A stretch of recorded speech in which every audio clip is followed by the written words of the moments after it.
after graduating college, I've been living at home and contributing $2,000 a month to my family. My dad left us with a considerable amount of debt, so there was literally no income at home. I know my job, an hour's commute from home and with lots of overtime due to my responsibilities, is physically draining. I get it. I should move out and rent a place closer to work. But my mom, who claims to have menopause and migraines, refuses to work. Not only that, she can't even manage household chores. I had no choice but to take care of everything.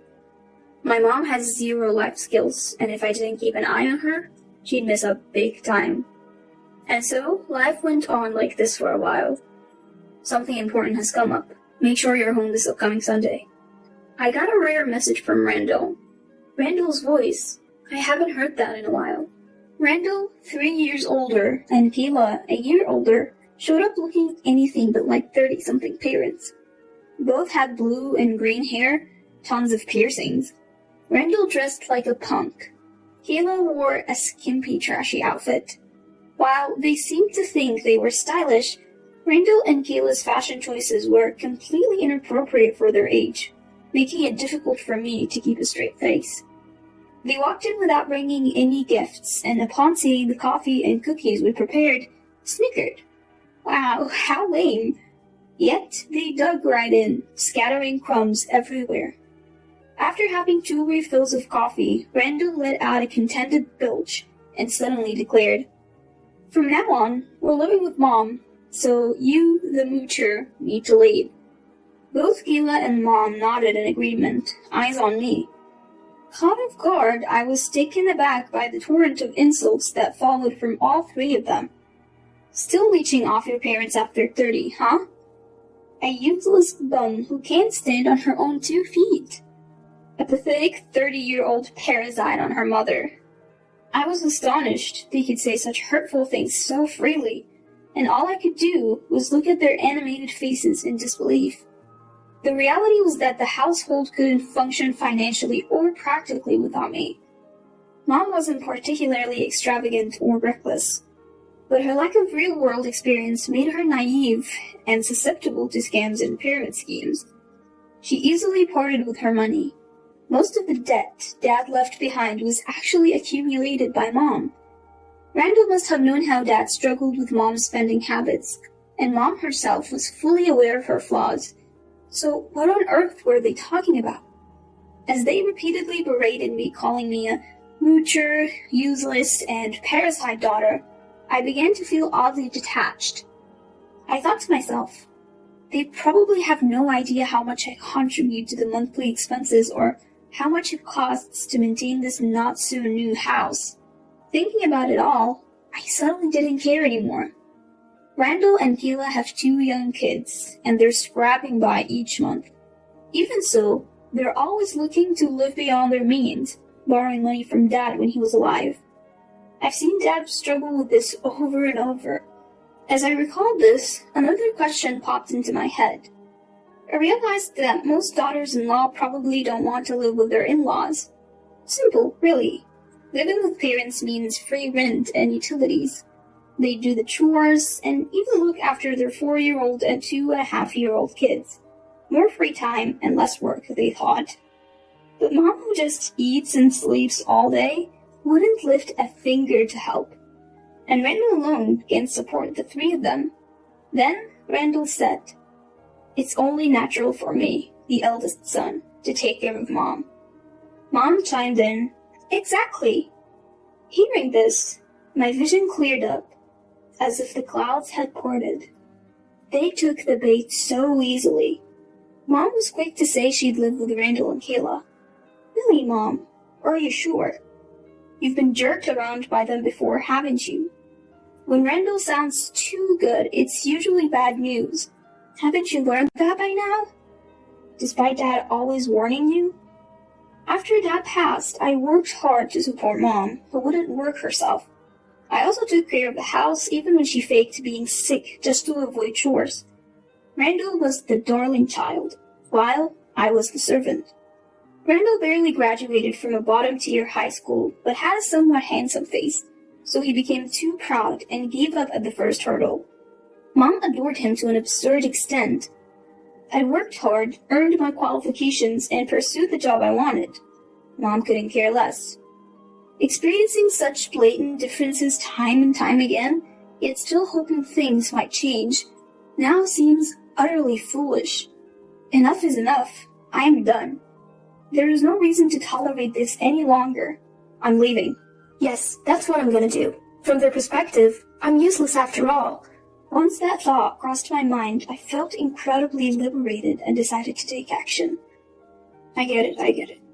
I muttered under my breath. Hearing my response, finally, you get it. They smirked. Useless people are always slow to understand. Mom and Randall exchanged sarcastic smiles. Thinking I was out of sight and out of mind, Mom, Randall, and Kayla excitedly discussed their future living arrangements. While I watched their faces with a newfound indifference, I had a thought. They might see me as a burden, but my income is actually 4 times higher than Randall and Kayla's combined. The new apartment I secured is just 5 blocks from work, a 10-minute car ride tops. I could even bike or walk there. It cuts my previous commute down to a 1/6, so even if I work late or have a hectic schedule, the strain on my body will be minimal. I got excited at the idea of walking to work during the pleasant seasons. Since most of the money that used to go to my family will now go toward rent, I picked a spacious apartment with a large living room, a walk-in closet, and 2 bedrooms covering 400 square feet. I plan to use the 2nd bedroom as an office for when I bring work home. I upgraded to a faster computer and decked out my space with a large TV and bed that I couldn't have at my parents' home. When the time came to move, I loaded up all the appliances I had purchased with my own money into the moving truck. Seeing the confused expressions of Mom, Randall, and Kayla's faces almost made me burst out laughing.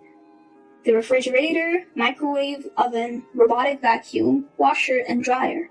All of it was handy-picked by me from options recommended by a friend in the appliance industry to make my life easier while balancing work and chores. Why are you taking those appliances? They belong to this house! Kayla screamed hysterically. They're appliances I bought. I just left them here because I was living here. I replied with a composed smile. Kayla clenched her teeth with a cartoonish pout, glaring at me, but it didn't scare me at all. In fact, it seemed almost comedic. Leave them.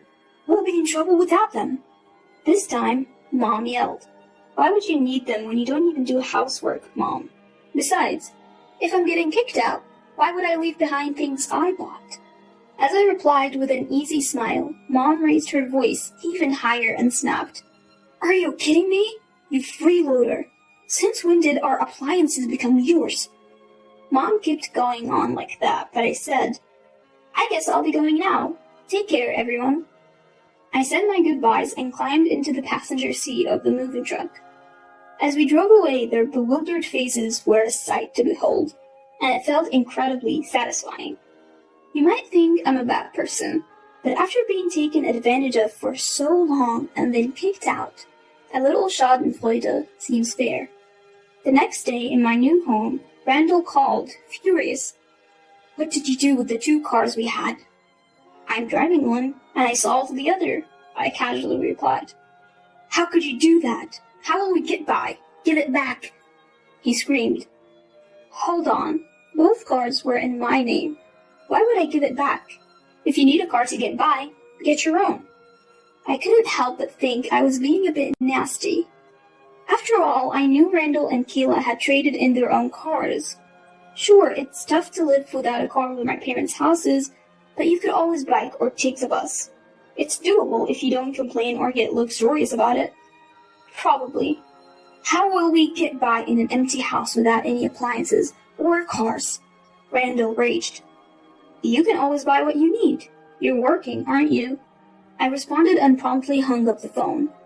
I didn't tell anyone my new address because I knew they'd come crying for help with other things too. In my new life, I welcomed a toy poodle, something I'd always wanted, and started living a peaceful, carefree life, just the 2 of us. Life without Mom, who relied on me for everything, is just a breeze. I realized how much of a burden it had been. Potty training my dog took some effort, but he's so smart and adorable. He learned sit, paw, lie down, and stay pretty quickly.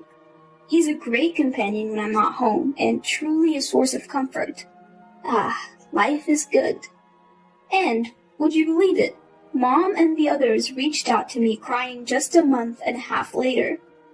Already giving up, huh? I thought as I listened to the complaints from Mom, Randall, and Kayla taking turns calling me. They can't pay back the debt Mom has accumulated, can't manage daily expenses, can't go shopping or out because they don't have a car, and nobody does, or rather can do, any housework. Their home has apparently become a total mess because the kids are dirty, disorganized, and out of control. You know you don't have to report all of this to me, right? I was the one who got kicked out. I told them after listening to all of their complaints. All three were like, come back, do the housework, contribute money. I calmly replied to each point. I can't afford that, living on my own. Stop asking for money from a useless moocher. I'm busy with work and might be relocating soon, so I can't come back. Figure it out, the three of you. What really left me dumbfounded during the conversation was learning that both Randall and Kayla had quit their jobs. Why did you quit? How did you plan to live without working? I asked. Turns out Randall and Kayla assumed Dad had left them an inheritance. What a shocker. Come on, I've told you this time and time again. Dad left us in the red. You could say it's a negative inheritance, you know? You keep freeloaders at home and Mom doesn't even work, so you must be hiding a fortune from me, right? Randall just kept going on with his assumptions, not listening to a word we said. So I finally told him, if you're so convinced, why don't you check Dad's account? When Randall and Kayla actually checked, they were stunned to find no inheritance. Still, they kept sending me messages like, help us, come back, do chores, I'm hungry, lend us money. I asked, you're going to pay it back, right?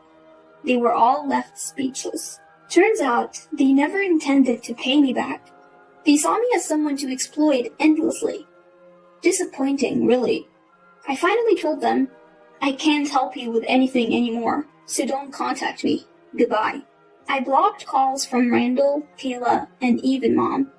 Without a car or money, I doubt they could even come to my workplace.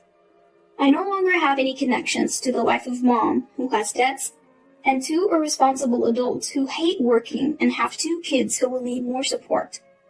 Although I wish they'd become better parents or grandparents for the sake of the kids. I doubt it will happen. People don't change that easily after all. I'm financially stable, but I have no intention of being exploited any longer or giving a single cent, as the love has also vanished. In fact, it looks like I'll actually be relocating for work. I'm going to be the head of a newly established branch for a new project, and might settle there long term. So I'm thinking of buying an apartment nearby. It's a bit suburban, so it looks like I'll be able to get a pretty spacious place. I'm excited! I plan to keep working hard and enjoy life, with my dog by my side.